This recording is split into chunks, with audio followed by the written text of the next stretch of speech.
Hello World.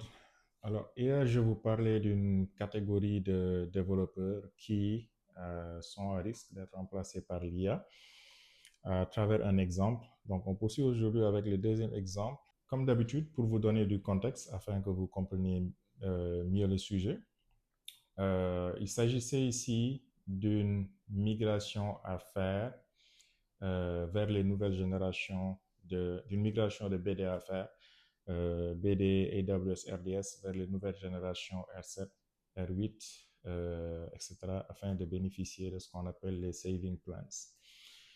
Donc, il faut comprendre qu'on a une, euh, une base qui tourne dans la région principale, qui est Canada, et puis une DIA, c'est-à-dire un, un réplica, si vous voulez, qui permettra de faire un failover au cas où la zone primaire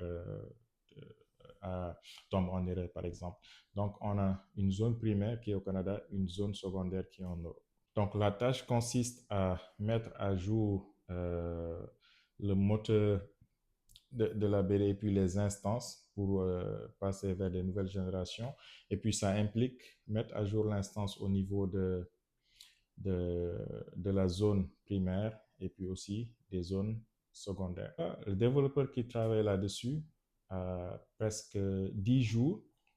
À chaque daily, c'est je suis à bout d'idées, j'ai épuisé toutes mes cartes, j'avance pas beaucoup là-dessus, si quelqu'un est disponible, pendant presque, à travailler comme 5 jours, une semaine là-dessus, et puis les autres 5 jours, à chaque daily, c'est un peu ça, quoi. Je lui ai dit, OK, il n'y a pas de souci, transfère-moi la tâche. Je vais essayer de regarder si je finis avec mes trucs de déploiement là.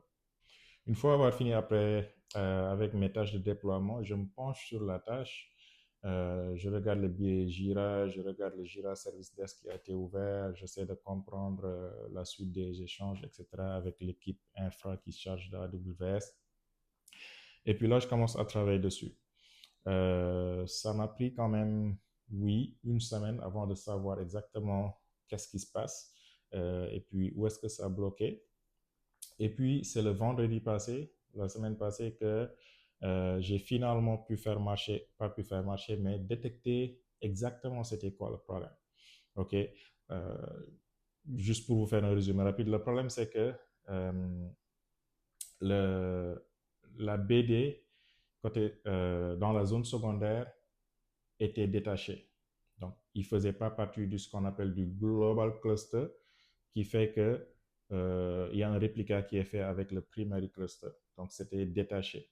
Du coup, quand c'est détaché, OK, AWS, que tu passes par l'infra, que tu passes par la console, te permet pas de mettre à jour le moteur de la BD. Donc, AWS ne pouvait pas faire la mise à jour parce que c'était simplement détaché et ne faisait plus partie du global database. Moi, d'habitude, quand je trouve la source du problème, euh, je prends une pause, je laisse tout ce que je fais, je change complètement d'activité juste pour me rafraîchir l'esprit, etc. Parce que je sais que je vais trouver la solution.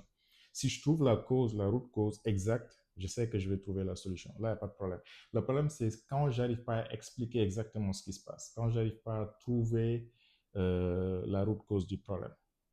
Et quand je trouve la route cause et que je suis sûr et certain que c'est ça la cause du problème, voilà, j'arrête tout ce que je fais. Le lundi, en PM, donc j'ai pu résoudre le problème.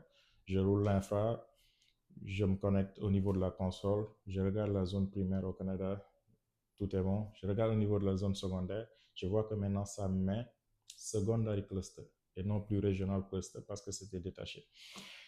Ce que je fais, je prends une capture, j'envoie à un collègue qui était un peu d'une autre team, qui était un peu notre référent sur tout ce qui est RDS parce qu'il a pas mal travaillé là-dessus. Et automatiquement, il m'appelle. Il me dit, mais comment tu as fait? Parce qu'il était impliqué dans les discussions, etc. Il me dit, comment tu as fait? Je lui explique. Il me dit, oh, c'est cool ça. Euh, et puis, j'envoie aussi à mon collègue Tech Lead. Lui aussi, pareil. On discute de comment j'ai pu finalement résoudre ça, c'était quoi le souci, etc., etc. Et puis, je me dis, je vais l'envoyer aux développeurs qui travaillent là-dessus et qui étaient bloqués pendant presque 10 jours là-dessus, quoi. Donc, je lui envoie la même capture et il m'envoie un émoticône avec un good job. Émoticône thumbs up et puis il me fait un good job comme message. Et puis c'est tout.